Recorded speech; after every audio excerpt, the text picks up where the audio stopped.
That was your shoulder? It was my shoulder. I do that all the time. Khalid gets so disgusted. With the same shoulder every It's time? this one. Yeah, it's it's my this right one. one too. Yeah. Like, kind of like pops out. Yeah. Yeah, it does. Okay. Hello and welcome back to another episode of Flex in the City. I'm Gada. And I'm Lisa, and this is episode 25. 26. We literally just 25. said it. So confidently too. I know, with Oh all my of God. the riz.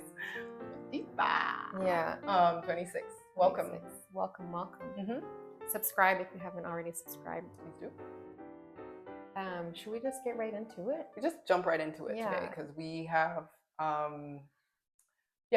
interesting I think topic. It's an interesting It's a topic. good one, and we have already actually been chit-chatting about it, but we realized we hadn't done an intro, so here it is. Yeah. So we wanted to address something that I think affects the whole world on a emotional, mental, social level. And we're talking about emotional intelligence, or EI. And I think Yes. it's this concept of being able to manage your emotions as well as the emotions of others. And we have the definition, don't we? We have the definition. I think because I I like, can even when I read think it about it, to I'm you. like, I know like conceptually what it is, but if I was to like actually like, yeah. So I'm going to read you guys the definition. Okay. So emotional intelligence, EI, involves using cognitive and emotional abilities to function in interpersonal relationships, social groups, as well as manage one's emotional states. This was, we had eye-opening moments for this. Yeah. We'll tell you why in a bit. A person with high EI ability can perceive, comprehend, and express emotion accurately, and also has the ability to access and generate feelings when needed to improve one's self and relationships with others.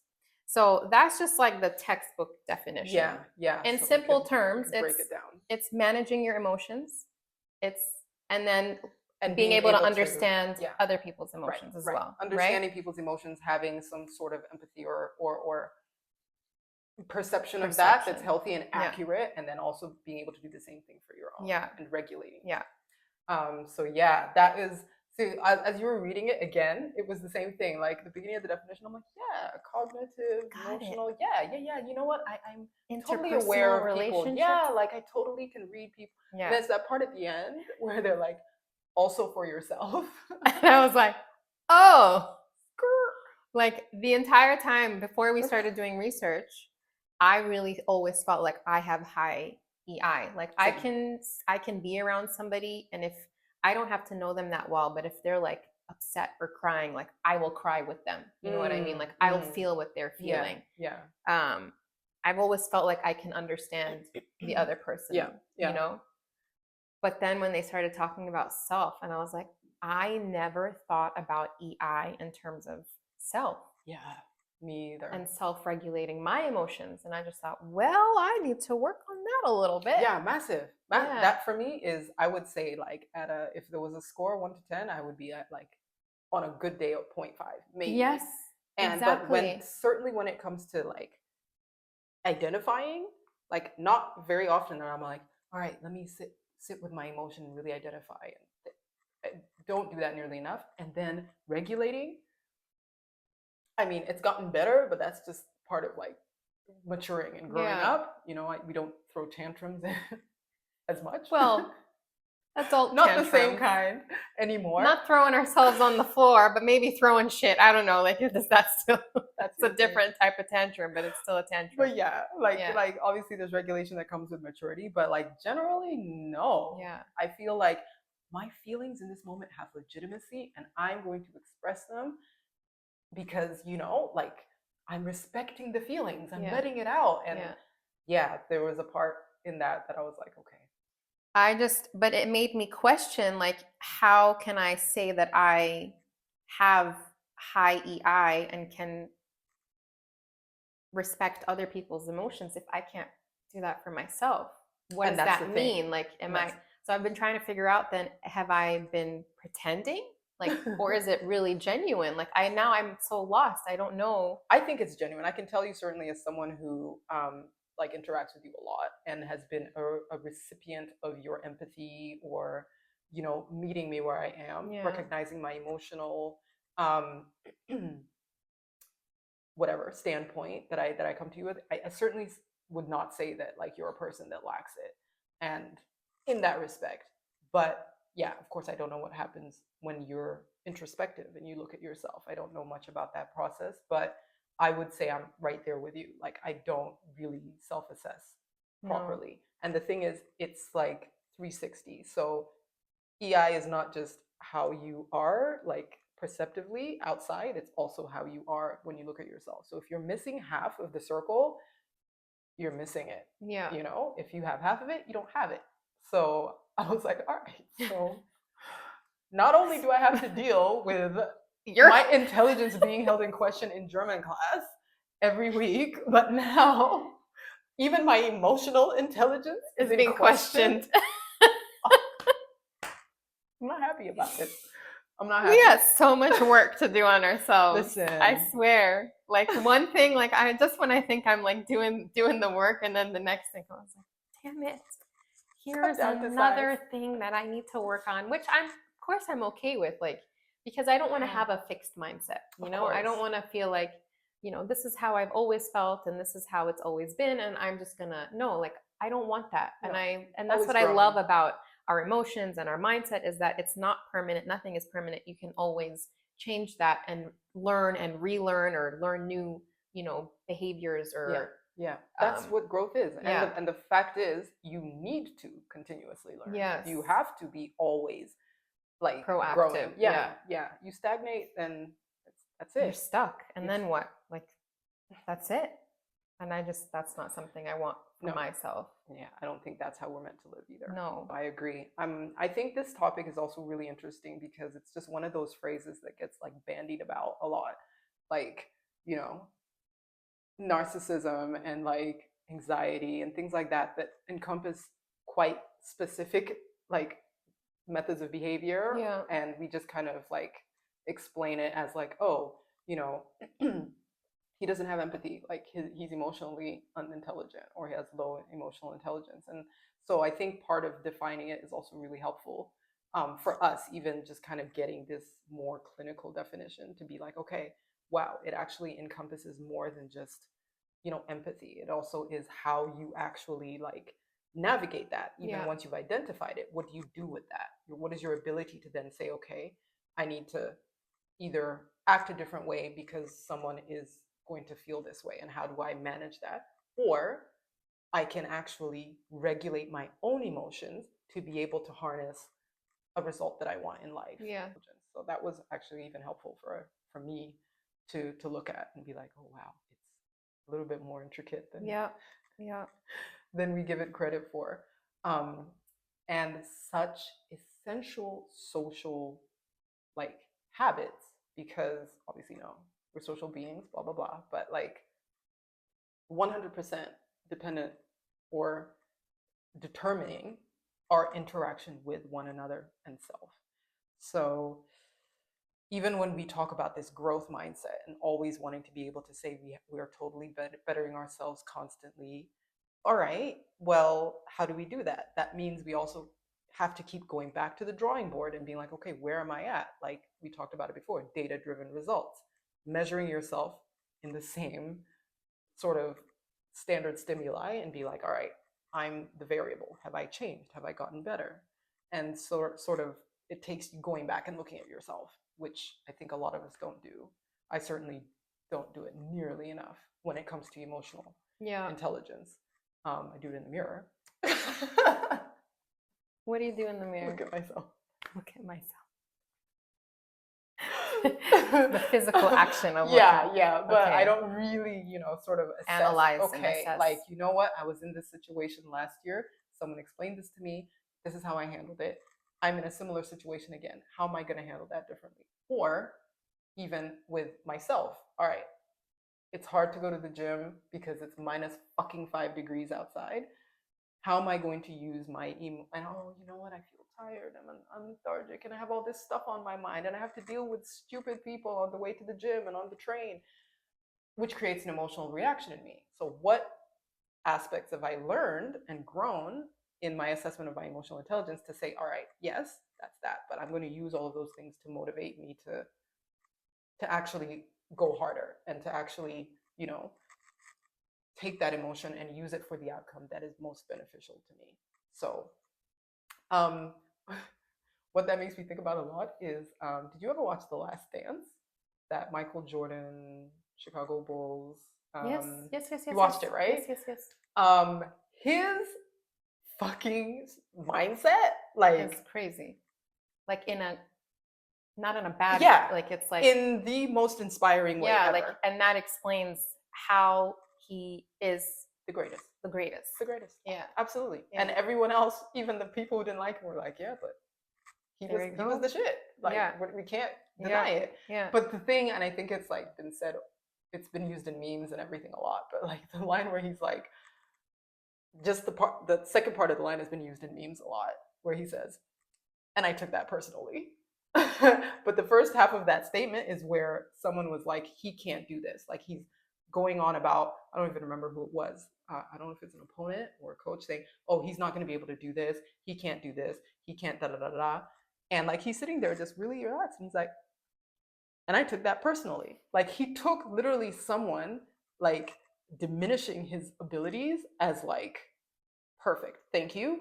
That is the fuel That's I my needed. fuel to And every single prove thing you they touched wrong. on that he couldn't do, he was like, yeah, like completely destroyed any ideas of what they would have had. And and when he said, just the way he said it, I took that personally. Like, he was like, I emotionally intelligently, I absorbed that information. I saw that it obviously came from a place that could have injured my belief in myself. But my emotional regulation said, I'm not going to allow this to break me. I'm going to allow it to actually take me further. And that regulation, that like ability to harness,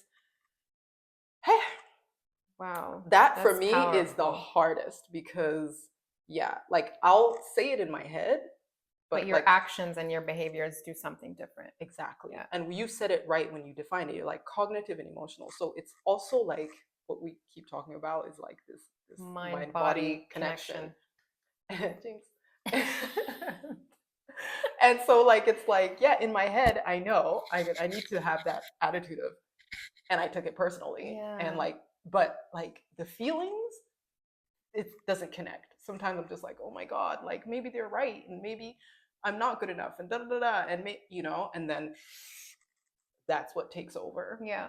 And so that is one thing that is really, really stood out to me. It's something that definitely I think we need to work on. Like, Yeah. I think not just as you and me, but I think as humans as well, because you also think like if everyone in the world had a higher EI, like we'd be, and I'm referring to our world leaders, our country leaders, the 1%ers, like we'd be living in a much different world. Completely. If there was that level of compassion and empathy and, you know, self-regulation. They literally, it would eliminate war. It would literally eliminate it, because. But that's not what they want. We can't.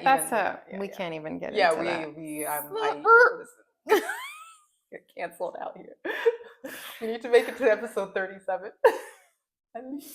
So I thought we could look into maybe symptoms. I don't know if you want to call them symptoms, but maybe signs of low EI when we're talking about ourselves and when we're talking about others. So like some signs, for example, and I have my notes, so forgive me for looking at my phone, but I didn't want to miss anything. So I think difficulty for ourselves is difficulty handling criticism. Yeah. And becoming defensive or withdrawn. Which just hitting them all. Which I was like, check. Double check. Frequently overwhelmed by emotions or stress. Struggling to understand how your behavior impacts others. I'm reading this list off and thinking about myself. Yeah. I definitely have examples of that with other people. right of there. them not understanding Yeah, their behavior. Yeah, yeah. that for sure. Easy. But me, I feel like Got I three, think four, five names. if there's anything that I do know is I can tell if my behavior is gonna affect somebody. Yeah, I think I'm okay with that regard. I can tell, like my body language or how I act or whatever. Right. Like, sometimes I'll be like, I'm going to use my behavior to have an effect on someone. It just might not always be in the most emotionally intelligent, kindest, empathic way. But sometimes, Or the last one is trouble resolving conflicts or maintaining healthy relationships. There's people who have a lot of relationships who might look like, their EI is high and all that, but I think it's also maybe trouble maintaining good quality relationships. Yeah. So, or maintaining the quality of the relationship. So you might have the relationship, but it kind of diminishes in quality. And there's a lot of different factors as to why that can happen, obviously, because there's more than one person. Yeah. But there's a common denominator. If it keeps happening to you as a person, then I think, you should kind of look into check in and see why. As a recovering people pleaser. I was like, oh my God, recovering what? I had to. It's like, wow. I didn't know you were recovering from anything. As an ex-people pleaser, I can definitely say that my people pleasing, which I guess can be connected to my EI, so inability to say no, I guess that's also lack of, I mean, what would that be on the scale for when it comes to emotional intelligence? Just something to do with boundaries and barriers. And so I think in the same way, like how some people can't respect your boundaries because they don't have the emotional intelligence to perceive that this is, a limit for you, or this is maybe something that's extremely hurtful for you. You have not been that person for myself. Yourself. Yeah. And so that definitely has affected my relationships in that regard. But we're working on it. Do you want to hear some of the ones for the others, for like people and the signs of low EI? I think so. Obvious one, inability to listen or engage in meaningful conversations. So this is where like people are super opinionated and won't hear anyone else's. Okay, but like, please. I love it though. You're looking inward. She's already like. I'm like, why are you shouting at me?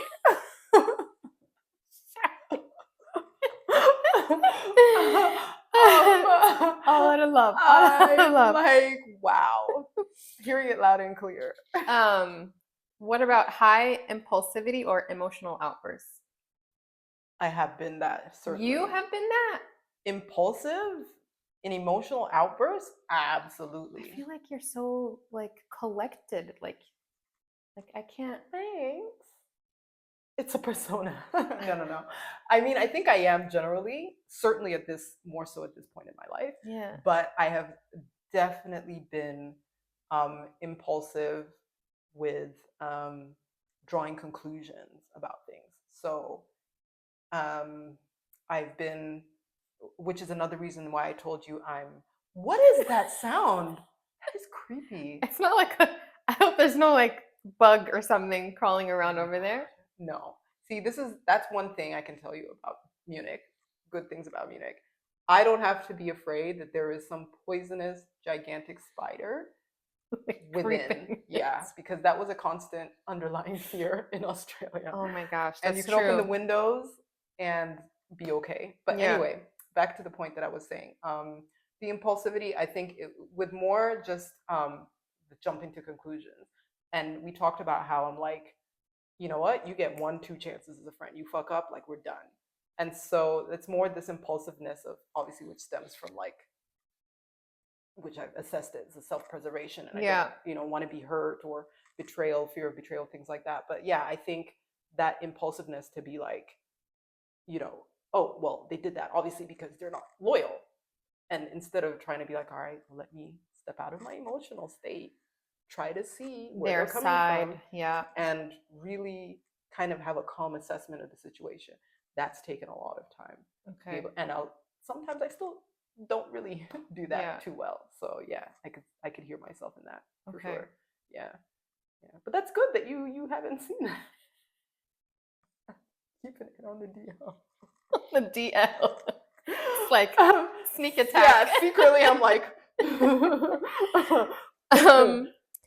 Another one is lack of empathy or difficulty reading emotional cues. I can see that definitely, not in you, but like You? no, Oh, I not was for gonna me. say, I don't see Like that in you either. I've Yeah. experienced that with others where they Yeah, just certainly. don't. Certainly. There's just a wall there. Like I don't know if it's Yeah. their own personal traumas or they themselves probably are not looking inward. 100%. You That- see it a lot with the narcissists. Yeah. Like that's, I think, a really Yeah. central part of also sociopaths, obviously. Yeah. But yeah. Yeah. Yeah, I can say that one I would give myself like mostly a green. Yeah. Yeah. Those are just a few signs. Poor teamwork, leadership abilities. That's something that you would see on a in the workplace. Yeah. Oh yeah, because in the workplace they have a lot of these like emotional intelligence workshops and Yes. stuff like that. Yeah. But I feel Yeah. like, I mean, we had a couple of them at least in a couple of places I've worked, and I feel like they don't really delve into it that well. It's mostly obviously just for like management tactics and skills to be able to like handle people and you know. But yeah, they don't really go into it as much. It's Yeah. more very much focused on like how are you reacting to people coming to you with Yes. an issue? How are you so the self-assessment aspect, it's not a yeah, huge has not been component, there. which it should be, because I think that's the like a main driver for this EI Agreed. is the Agreed. self-assessment. Mm. There's I was listening to a podcast Mhm. and it had this psychologist on. His name is Mark Wahlberg. No. Mark, let me find him. Mark Brackett. And he came up with a good acronym that I think would be easy for all of us to really understand and kind of go through the process of, so like the process of EI. Mm-hmm. It's called ruler. Mm-hmm. So we can actually maybe have that like come up at the bottom. I'm gonna do this. Yeah, and it's gonna come down on this side. Oh, like this? Yeah, I think like this, like ruler, because then R Yes. and Lily are, and then Yes. And so each if letter I can get it to actually that would be synchronize, awesome. that would be great. So the R was for, I think it was understanding the reason. Mm-hmm. No, hold on. Okay, pause. Pause. This is something I don't want to mess up, right? No, that's all right. And damn it, Aaron Pierre is still popping up here. Pierre, that's Mufasa.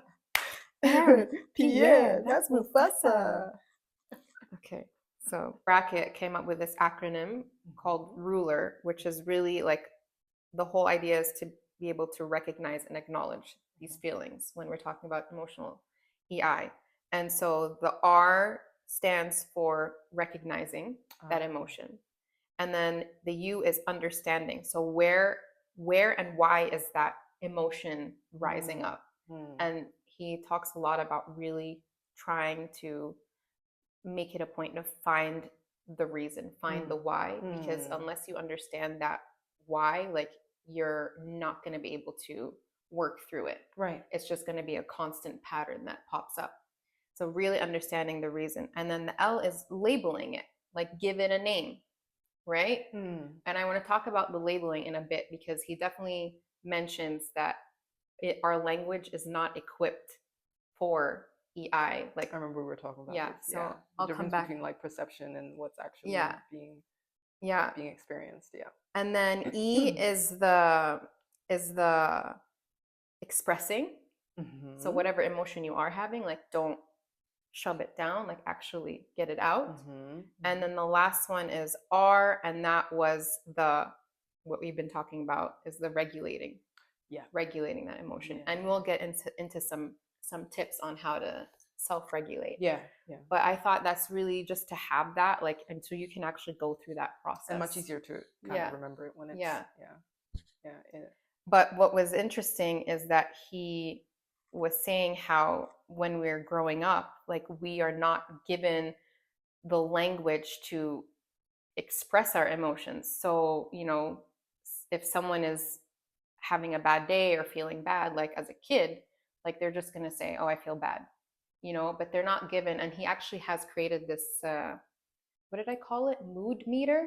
Yeah. mood meter. And so it's like this full board of all these different emotions, and it's like color coded. So you'll see like if you're feeling like super peaceful and tranquil, like you're in the green quadrant. If you're in the complicit, or I don't know, there's like a blue quadrant. If you're angry and irritated or whatever, there's a red, and there's a I think there's a yellow quadrant. But so it's like visually giving you like, also like you get to put a color to how you feel. Yeah. And then there's so many different emotions. So it's Right. like those are things that we as parents also need to be equipping our kids with, so that they're not always just saying, oh, hey, how you doing? Oh, I'm good. Yeah. No, like really like have them look at this table and they can pinpoint where on this table Yeah. what they're feeling in Yeah. that moment. Right. And so he was saying that like as a kid you're not given those tools. No. And that's something that I think is definitely a pain point for us. And it's so important that we educate and we equip our kids with that, because I know we didn't get that. Yeah, no, I think largely we don't. And if we don't get it as kids, then we become adults who also don't have it. So Yeah. it just perpetuates itself Yeah. generationally. And then you have adults who maybe haven't done that exercise of self-assessment. They don't have the sufficient emotional intelligence for their relationship with themselves, which also then also affects their relationship with their child. Because now you gave a really good example when we were kind of talking about it before, and you'd said like, like disappointment versus angry. And like a child might not have the tools to be able to discern that my parents are disappointed. They'll be like, oh, they're angry with me. They're yelling at me, they're screaming, they're angry. Right. Like I got a bad grade, they're angry. Like, or they don't love me because I did something wrong. I lost my school sweater for the 4th time in the same term. She's talking from completely experience. Hypothetically. Random example. So random. And and so the kid might be like, oh my God, like they think I'm a failure because I didn't, get an A+ or whatever it is. And the parent, because they're not emotionally intelligent, they can't see that the child is going through that anguish. So you can't recognize it. But at the same time, you also can't properly articulate how it is you do feel. Yes. Because you haven't done it for yourself. You can't, you're just like, I wish you could do better. Like, why can't you do that? Like, why didn't you study more? Yeah. And everything you're doing is heaping on this, like, okay, they're angry. I'm inadequate. I'm da-da-da. And on your part, you're just like, wow, they don't care what I'm saying. They're resigned. Look at their eyes glazing over. They're not listening. You're not assessing that it wasn't anger. It wasn't like, obviously like lack of love for your child. It was a disappointment. And you're right. Understanding is the you is so important, because being like, okay, why is it so triggering to me that they didn't get a good grade? Where does that come from? Why did that make me so emotional? Oh, well, it's because I was raised with such a high standard and huge pressure placed on me to perform. To the point where I don't know how else to measure success. And I haven't done that work to do that, and now I'm passing it on. So each and every one of those steps is so important. And I think that was such a good example when we were speaking. We speak and spit so much facts and good shit when we're having our coffee in the kitchen. We need I swear honestly, we need to record that. We do. We but say what's gonna happen? Time. The editing is gonna have to be crazy because there's so much stuff where like we can't have this on the internet. No. But like really, it's just we had this really great and not that this is not organic, it is, but obviously we're aware that there's cameras. But I think like these organic conversations where we really talk about like the things that we are discussing here, because they are topics that matter. And I think that was such a good point, that difference between anger and disappointment, for example, which as soon as you said it, I was like examples just flew into my mind immediately. And you don't ever, as a parent, really often enough go back and try to understand. You're just like, okay, you know what? I was a bit angry that time. I'll fix it, or I'll apologize to my child, let them know that, it wasn't, it has no reflection on our love for them. And it was just, but like really, where does that come from? Why am I reacting so strongly? Why is that something that irritates me or invokes such a strong feeling? So I think, yeah, that understanding process is so So key. crucial. And I It's see so why it's why key. it comes like right right at the top. Yeah. Right after, what was it, recognizing. Recognize. Mm. Do you think there is a difference between men and women and EI? So I'll tell you what I thought, and I'll tell you what some of the research shows, because again, I kind of came to the topic being like, I know my shit. Yeah. I don't really need to Yeah. kind of read up. Good thing we read up a little bit, but I would assume that there's just a huge, and we say it all the time. We're just like, "Ugh, men just don't have like the same level of like emotional intelligence I and mean, we're ability." always saying even things like men are from Mars, Mars, women are from Venus, kind of yeah, thing. Like, so yeah, we're already off the bat saying we're different on so completely, many levels. completely. So we would expect that on the EI level, we're also. Yeah, and because I guess in most societies, women tend to be more emotionally expressive, then you could say, oh well, men are just emotionally unintelligent because they don't talk about their feelings and blah blah blah blah blah. However, studies have shown that two different studies that the more on the sort of just male versus female on a biological standpoint, there isn't really a difference between your emotional intelligence, but there are factors that affect it are completely environmental. So it's not like, you know, emotional intelligence is something you're born with or you don't have it. It's not like, you're a genius and you have 160 IQ or you don't. It's very heavily dependent on your environment. So social norms, gender norms, which you've talked about, and societal like expectations. So again, men are generally, it's changing, but generally expected not to talk about their feelings as much, expected to suppress, expected to not go through these sort of experiences of let's sit together and really like talk about what's going on the inside. Yeah. That's something that's very, I would say, like nouveau, like something that's just coming of age in our adulthood. It certainly wasn't like that when we were Right. growing up. So Yeah. so I would say because of that, you find that there might be a little bit of a lag in being able to go through those steps, the ruler sort of steps that we've discussed. But that's not to say that they're incapable. No, and that's what we were So, saying in the beginning yeah. is that this is one of those things that it's just like you can learn presentation skills, you can learn technical skills. Like this is one of those emotional skills that you can learn as well. Yeah, and build. And I think one of the examples, like sort of going back to the Jordan sort of example with the psyching of the self up, or sort of taking a typical emotional reaction out of the equation, and instead saying, okay, I'm going to still see what's coming at me, acknowledge it, recognize it, understand it, hater.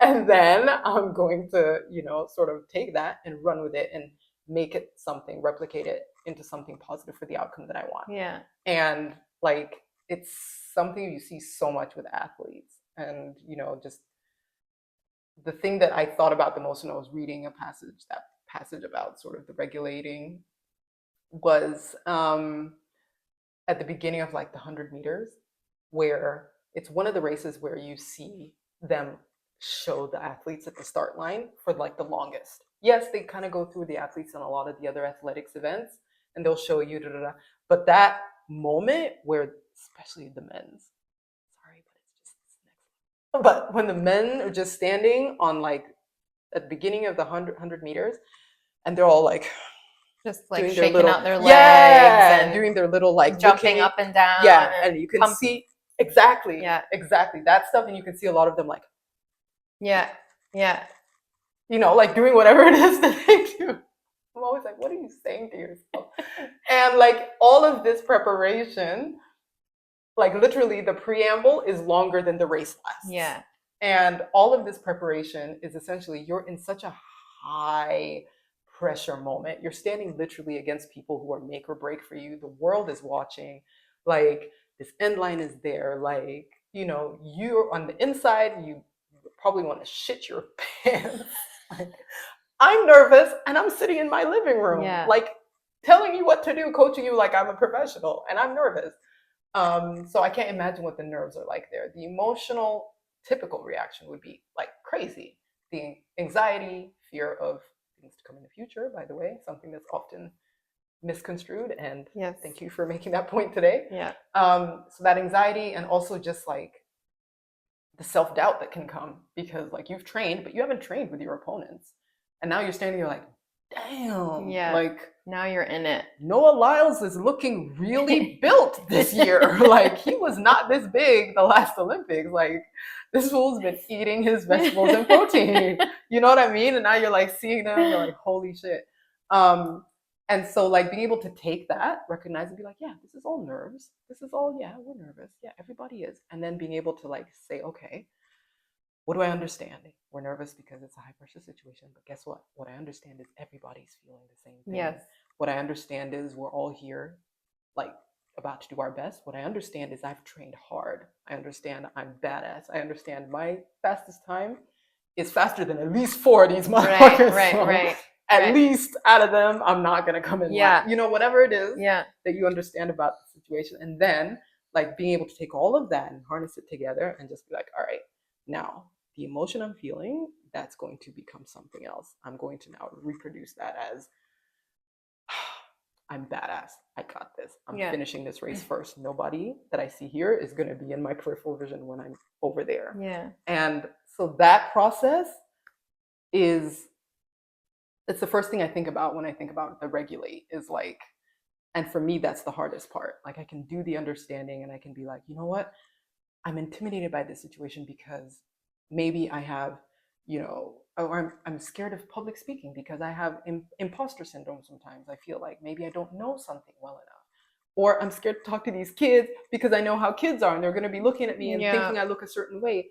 And I understand that that's because I have all of this self-consciousness about myself and blah, blah, blah. So I understand that. But now to get to the point where I can regulate it and be like, and put it away, turn it into something that is going to now formulate the outcome that I want, which is to be able to speak well, to be able to impart a message that's really important, to be able to run that 100 meters and beat everybody's ass and get the gold medal. Yeah. And for me, that is the hardest. And I think probably for a lot of people. And then you do it once. And it's not like, all right, cool, I regulated it. I'm healed. Because it takes practice. You gotta keep it's doing not it. A... What is this sound? No, now I'm really like freaked out. Is it? If y'all tell us if you actually hear it on I don't know. Down exactly 3 or 4 times. I don't see bugs still, so. No. So yeah, I think the regulating is probably the hardest part. Which is it definitely takes work. And I don't think even if you do it once or twice, I don't think it gets easier right away. Yeah. But it's definitely something that when you find yourself in these regular patterns for whatever situation, and when we're talking about patterns, I'm talking maybe it's like toxic relationships or, you know, just anything that's negative and you find yourself doing that over and over again, like I think you're literally going to have to keep psyching yourself up to regulate the way that you regulated, you know, those 1 or 2 times to be able to, you know, then shift your mindset and like remind yourself, oh, like when I did that, I felt different. So let me remember that moment. And then really tap into it and you have to keep doing it. It's consistency, you know. You have consistency, to be like everything else, like the C word. Yeah. But so since we're on the topic of regulation, like let's then look into different ways that people can. How can we do that? Can do this and to like increase their emotional EI. So you sent a really good article. Oh my God, that's my doorbell. Yeah. Oh, perfect. So it's erect. The only word that is funnier than that is flaccid. Flaccid. I think what we can do now is get into ways that one can increase their emotional EI, both from a introspective way and among, you know, with interpersonal relationships. Yeah. And then also get into some ways that people can learn to self-regulate. I think one way that we can increase our EI is by simply just taking a step back and pausing and realizing what the situation is, what the environment is, what's happening around us before we react. It's always taking a pause. And I think which is easier said than done, but yeah, yes, definitely a really helpful exercise. Yeah, I think but there's something to say about just, even if you're not ready to put it into words, but just literally just taking a step back and taking a pause. And then listening to others. So we did talk about that a lot. One sign of a low EI is being very opinionated. So that means that you're doing a very bad job of listening to people around you. So maybe becoming a better listener. And to do that, you literally have to close your mouth and listen. Close your mouth, but be actively listening also. Don't be listening, ready to interject your opinion. Right. Actively listening, like, I heard what you said. This is what I understood that you said. This is how I feel about it. Yeah. I think that goes hand in hand with the first point that you made, which is about taking a step back. Yeah. So you're going to get that feedback, and maybe it's not going to be what you're ready or want to hear, but taking a step back before you react, before you go into an emotional sort of tirade about it, take a step back and being able to say, okay, even if I don't feel like I'm a narcissistic bitch, apparently the streets are saying that's what I'm putting out there. So let me take that information on board, and let me actually give deference to the fact that these people are feeling this way because of my behavior. Can I sort of see legitimacy in that? Okay, what can I change? How can I address the fact that I think they're right or wrong? Like I said, easier said than done. But yeah, I think even having trustworthy, honest people who know you, that can give you that feedback, if you have that luxury, I think, is a really good way to also get that assessment. That's a good practice. It's uncomfortable, but it's a good practice too. Yeah. But I think that will bring it to light, and I think that's really important, is to start paying attention to how you behave. Put a spotlight on it. Because that ultimately then teaches you how people are perceiving you, if you can pay attention to how you're behaving. I think that gives you sort of the duality of it, because when you're seeking that feedback from people about your behavior in your own self-assessment, you're exercising both EI with how you're listening to them express something and receiving it in the spirit in which it's meant, but also you're exercising your own sort of introspective EI, because you're like, okay, I have to look at myself. I have to now examine the emotions that this is giving me. Yeah. Like, why does it hurt me to hear that I'm a narcissistic bitch? Yeah. Is it because I am actually narcissistic and I'm just not ready to admit it? Or, so you kind of are going through this like two-way assessment, that full circle. Full circle. Yeah, that's a really good one. But that's probably one of the hardest. I don't even know if I would be ready to receive from others. It would be a very small number of people that I would say, this person truly has my best interest at heart and knows me well enough to assess me, I believe, accurately and lovingly. And our friendship is such that it can survive whatever initial emotions I have relating to the feedback. So yeah, it's very few. But yeah. So you know who you could go to, but do you know if you're ready to receive it? That's what you're saying. I think I've done the exercise, although I didn't do it consciously. She was like, fell into it. Hear. And she was like, I know you feel like this about how your behavior is. This is how, though, it's hidden. This is how it's coming across. Damn. And I was like, and then I was like, okay, she might actually have a point. This was back in law school. And our friendship did survive. In fact, it made it stronger, but she's someone who knew me really well and even kind of did some of the legwork for me a little bit, because she's like, and I know that you're going to take it like this because you're going to feel like this and you're going to feel like da-da-da-da-da. But when you're done with that, listen to what I've said. That's a And, good friend. she is literally like bosom buddy. Yeah. But yeah, like we have been through it. And that was an unsolicited moment where that happened. But I think it really, It needed to happen. it needed to happen. It needed to happen. It was a catalyst actually for a big decision that I had to make at the time, which was something that was, I think I wouldn't have been able to have the courage to do on my own. So yeah, that was quite a loving gesture. Well, we hindsight. thank that friend for Nicole, what's up? What's for, up, Shash? for gifting Nicole. you with that moment. Yeah. I love it. Don't get used to it though. Don't keep doing it.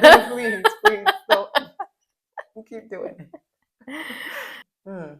But I was I must say, I was very happy to find the emotional intelligence.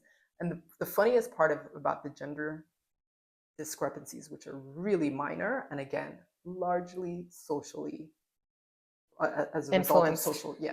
social influences, it also kind of puts kind of a different kind of pressure on the social environment we provide for our boys, because we are sort of the fountain that they're going to collect their abilities to be emotionally intelligent from. We're largely right now a big part of their environment, Yes. where they're going to learn about social norms. They're going to learn about assessment of their emotions. They're going to learn also from seeing us assess our own emotions and say, listen, I spoke too loud that time, and that's because of da da da. And so there's so much more pressure on us to do our own work, not just because we want to be better individuals, but also because we're teaching other individuals to then develop their own emotional intelligence. And it goes back to the whole males, in general, have not been given that luxury to express or show their emotions. Yeah. So now, as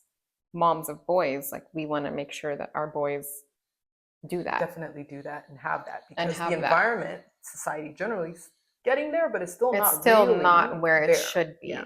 Yeah. Just when we think we're getting it. Yeah. And then you take 10 steps back. But it's okay.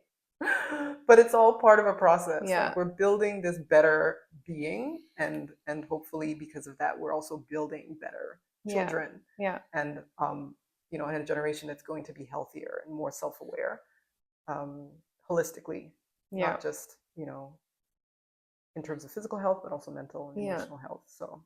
So we want to make sure that they, like, so it's not just for them, but us. So we want to make sure that we learn to better recognize our emotions, understanding the triggers. I'm going through the ruler in my head. We want to get comfortable with being uncomfortable. So, like, putting a label on it and then actually expressing it, like feeling what we're feeling. But then we need to regulate. And I think some of those tools for self-regulation are ones that we've heard of all the time. They always say journaling, keep a diary, of course, meditation, which we will always stand by as well. We stand by. But also be aware of the emotion that you're feeling in that time, because I also know that, a lot of people will recommend, for example, meditation when you're super angry, but it's not going to work for everybody. Some people might actually need to get up and move. Exactly what I was about to say. So it's really about not just understanding the emotion, but understanding what works for you. So I think a big thing that we've come across is, removing yourself from the situation that you might be in. Changing your physical state. Absolutely. I think that's such a big one. Altering my physical state, whether it's like physical exertion, sweating, feeling sort of strain in terms of, working out, things like that. Certainly. Yeah. I would say almost 100%. Even if my mind is not there, if I'm just like, just fucking do it, just do it. Yeah. Like, for me, it's going outside and going for a walk. But I think for us, that is our meditation. Absolutely. Like, I think we also have to stop, keeping ourselves in this tiny box of what meditation is. Right. If going to the gym or going for a walk helps us quiet our minds, that is, honestly, it is. It is why, church, it is meditation, it is therapy, it is all of the things. It's just got to find what works for you. Yeah, and then be consistent. Yeah. Like, do that over and over. Yeah. And I think part of like changing your physical state as well, it could be in some cases like travel. It could be actually saying, you know what, this environment, depending on whatever the issue is not conducive to My my peace of well-being, mind or my yeah. well-being or my, whatever that issue might be. And for some people, it might just be, it might be that I need to travel. Like that's my medicine. I know a lot of people are like, I need one trip a year because that's my therapy. That is my how I recalibrate. That's how Yeah. I sort of, like reset. And I know for a long time I could say that about myself. It's probably still true. I just don't have the luxury to travel as much as I would want right now. But I think, travel is always a good idea Yeah. if you can manage to have that happen. I'm not saying like, oh my God, I feel anxious today, I'm gonna hop on a plane. Run away. No, what? No, Just no. leave it here. It won't Don't be here run when I get away back. because that defeats the whole purpose. That's right. You still got to be That's right. working through the shit. Yeah, remember the ruler. Yeah, I think I'm gonna like put it up there again. Yeah. Like remember the ruler. Like there still has to be work and understanding and a process to see where that actually comes from and identifying it and then sort of working through it. So but if that means that you have to go somewhere where all of that noise is a bit quieter, then do that as well. Yeah. And also seeking help if you need professional help, or listening to a podcast of two women who try to impart their experiences within their limited lifetime and Experiences, and just to have chats about the life that we're all living and things that we're all dealing with, and then that can be it as well. Subscribe.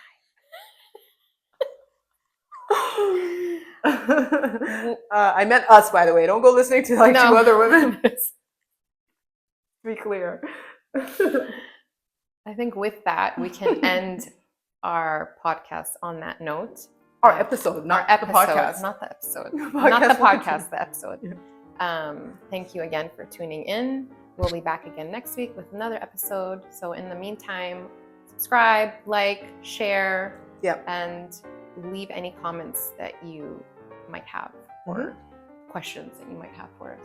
Oh, yeah. Also, guys, let us know when abouts you would like us to have a live, especially for those people who host a live, those people who attended the last one. If you want to get in touch with us and let us know when you'd like to see that, because I think we're gearing up to sort of set a date for that soon. Yeah. We also have a couple guests that we're going to have, which will be pretty exciting. Stay tuned. Will be pretty exciting, and I think really nice even for us to sort of learn from different perspectives. So stay tuned for that in coming weeks. Bye. Bye. Stay flexy. Cut it out.